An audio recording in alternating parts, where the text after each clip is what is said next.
Arsenal, Jose, do you think Diego Costa can play 3 games in 8 days? And what's your reaction to the news that he is in the Spain squad? My reaction to the news that he's in the Spanish squad is no reaction. Because it's something I already could imagine. It's not a surprise for me. If he can play 3 matches in a week, I think it's too much, but he's going to do that. And why is he going to do that? Because I'm not going to save him to be in perfect conditions for the national team. So instead of have a problem playing for the national team, if he has a problem playing against Arsenal, he has a problem playing for Chelsea. So this week we had 3 very important matches. The Champions League match was crucial for us. After a bad result at home, we need that victory away, so I had to go with everything and everybody. And against Arsenal being also an important match and being the last one of that busy period with the club, he plays. How much do you think is going to put it back going away for 15 days? I mean, how long is it going to be before he is 100% fit? I don't know.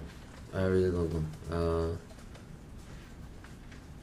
He can play against Arsenal. He had this match in Lisbon. He had this 4 days in between. He will be in okay conditions to play against Arsenal. What happens after that during 15 days is not with me. It's not my responsibility. Probably I will pay the consequences of that, as everyone coaching clubs after the international period. But I think about Arsenal, and after Arsenal I take 2 days off to myself, and I wait other 13 days for them. Thinking about Arsenal, how much of a psychological advantage will you have going into this game, considering that you won 6-0 at Stamford Bridge in March, and also the fact that you've never lost to Arsene Wenger? You know, the 6-0 is once every 50 years. It's not year after year. It's something that happens occasionally. Me against Arsene Wenger, I never had the pleasure to play 1-on-1 against him. Beach soccer or nothing. I never had that pleasure. It was always between Chelsea and Arsenal, and even that doesn't play an important part of the Sunday game. Sunday game is isolated, is out of that context. What happened in the past happened in the past, and this is another match. Can we win again? Yes, we can, but it's a big match against a very good team and a difficult one. Just on Mr. Wenger, this week he's been at Arsenal for 18 years. How much of an achievement do you think that is? Amazing. Do you think it can be repeated in modern age? Amazing achievement. Congratulations to him and to the club, because this is not only possible because of a manager quality. It has also to do with a club philosophy. So obviously I congratulate both Arsenal and Mr. Wenger. Just on Cesc Fabregas, what kind of reception do you think he'll get from Arsenal supporters, and what kind of reception do you think he should get? I don't know really. I think if Chelsea fans want, the reaction from Arsenal fans, nobody listens. Depends on Chelsea fans.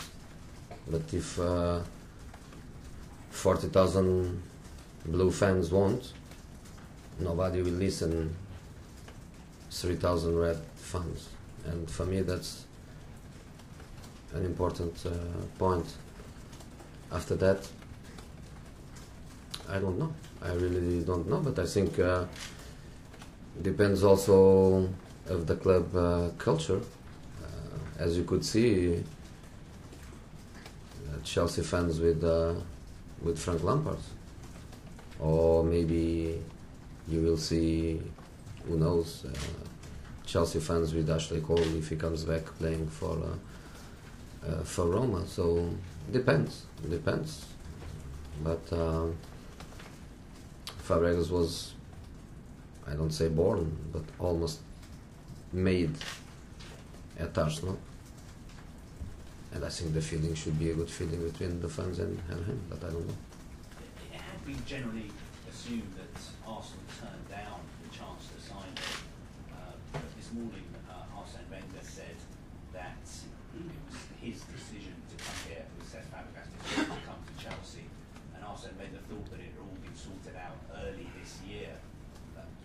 Is that your understanding of it? Is he where he wants to be? No, I don't think is important.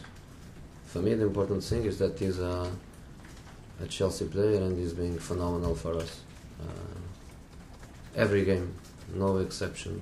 Every game he was being phenomenal for us, and he has responsibilities in the fact that the team is playing well, is getting results, and I couldn't be happier with the moment we decided to bring him. So for me, that's the important part. Do you think Chelsea was his first choice? I don't know, and I'm not even interested on that. He's our player, so for me that's what matters. Yes. Do you think the result will leave a mental scar on Arsenal coming to Stamford Bridge again? Why? Well, 6-0 is quite a devastating scoreline. It's once in a life. It's not normal. Happens one day. It's not something that is happening every day. Chelsea Arsenal, normally the result is close. Happened once by different circumstances. Bad day for them, unbelievable day for us, and happens not many times. Diego Costa, just how impressed have you been with his start, or is it actually what you expected? Yes, I told that 20 times already. Yes, he's doing well, and we were expecting that. And Danny Welbeck, what sort of threat will he pose? The first time that Chelsea were facing was an Arsenal player. Threat. He was a threat when he was playing for Man United. He's a threat now. Warren? So when you look at this Arsenal side and its setup and the squad I have available, do you pretty much feel you know what to expect from them on Sunday? A difficult match. Doesn't matter their approach. Doesn't matter what they are going to try to be or to do. It doesn't matter. They can have many different approaches, but doesn't matter the way they are going to try to do it. They will be always a difficult opponent. But ultimately, with the players you have, you clearly must be expecting your side to beat them on Sunday. I always expect every game, every opponent. Nothing changed in relation to that. I always expect. And do you regret what you said about Arsene Wenger last season? Was a consequence of something. It was not a deliberate first option to say something. It was a consequence of something.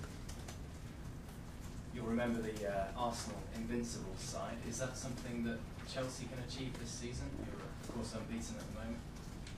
I don't think so. Again, it's something that happens once in a life. I don't see in modern football with the competitiveness of this Premier League. I don't see that one team is going to be champion without the fits. So, my opinion, that will stay in the history as the first time. So the second. Preston.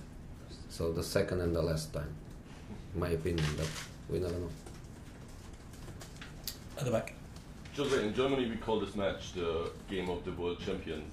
Do you think that's true, or is that a whole load of nonsense? And the second question is, how much influence the Germans have in both teams? You know, the game of the world champions, what do you say when play Bayern against Dortmund? So, I don't think so. It's a game where both teams, they have world champions, yes, clearly yes. but I cannot say much about it. And Arsenal, they have more than us. We have one, and Arsenal, they have 3, if 4. So it's more for them than for us. Any influence in the German influence? I have just one German player. I have just one.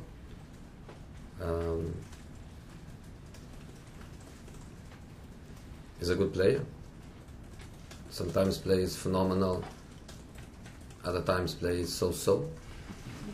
But when he plays phenomenal, he is phenomenal. So you wish for more? Hmm? You wish for more German? Not now. The market is closed. Natalie. Jose, we're asking everyone today about the Rooney rule and whether you feel football is doing enough to bring in black managers. Do you feel it's a quota should happen in football, or is it something that doesn't need to? There is no racism in football. If you are good, you are good. If you are good, you get the job. If you are good, you prove that you deserve the job. And football is not stupid to close doors to top people. So if you are top, you are top. Matt. Jose, what do you like about the intensity of derby days? Does it make you more ready for a game? Yes. Why? I like it. I like it. Difficult. I like to play against the best. I like. The players, they also like. So sometimes we are worried about the focus, and we are worried about the approach, and when you play big matches, you know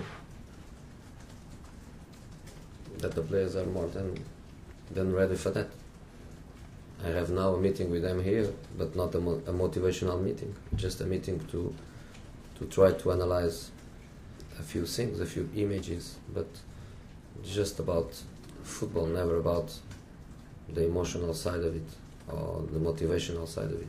So What's the news on Ramirez and Didier? both out, no chance. Any other injury? All good. And you said the specialist in failure comment was a consequence of something else. Have you apologised privately, or are you prepared to apologise? I didn't get apologized. I don't apologize. So, but my feeling about it is that to go over it, to forget it, and to move forward without thinking about what happened, you don't need to apologize. So I don't need to get an apologize. I don't need to apologize. Intelligent people, football people, we don't need that. Finish, move, and let's go for another match with big responsibility for both of us, because we manage 2 big clubs in London, and we have the responsibility not to win. We have the responsibility to give a good football match, and for millions of fans that both clubs have, and millions, maybe billions of fans the Premier League has around the world, to be happy with such a big match. So no problem. Martin. Just a quick one, Jose. Aspilicueta plays his 100th game for the club. He didn't come here with big fanfare, and yet he plays all the time. And could you just tell me about him from your point of view as a professional to work with? It's fantastic kid, fantastic professional. Right back, left back, winger, what we want. Typical squad player. Behaves exactly the same way. Works exactly the same way. Playing, not playing, on the bench, not selected. He's a fantastic team player. That's why a couple of months ago, maybe 1 month ago, the club decided to give him a new contract, because he's the kind of boy you don't want to lose. He's the kind of boy you want to keep.